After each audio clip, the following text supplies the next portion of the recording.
John, I have a question about the president's meeting today with the families of Brittney Griner and Paul Whelan. After Brittney Griner was sentenced a month and a half ago, Sergei Lavrov said, quote, "The Kremlin is ready to discuss this topic." That was a month and a half ago. So where does that discussion stand? The discussions are ongoing. I think Karine said it really well yesterday. Sadly, we don't have a result here to tell you about. But the president felt it was important to continue the dialogue with the family members. That's happening today. We have stayed in touch with them throughout. We have kept them informed throughout. But the negotiations are still ongoing. But the negotiations are now taking place, and the Russians have made some kind of significant response? They have not responded to our offer. We have made a serious offer to get Brittney Griner and Paul Whelan back home. The Russians have not responded to that offer. But that doesn't mean that we're not still in negotiations and we're not still trying.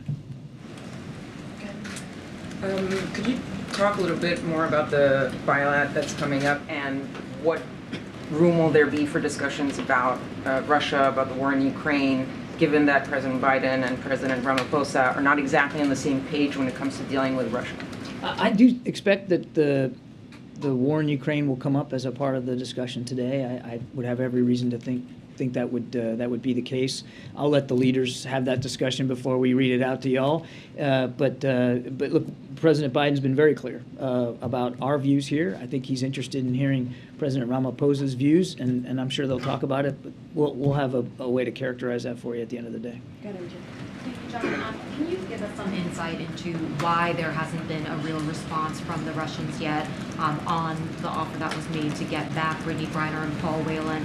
I mean, is it specific to the terms of the deal offered? Is the war in Ukraine a possible factor?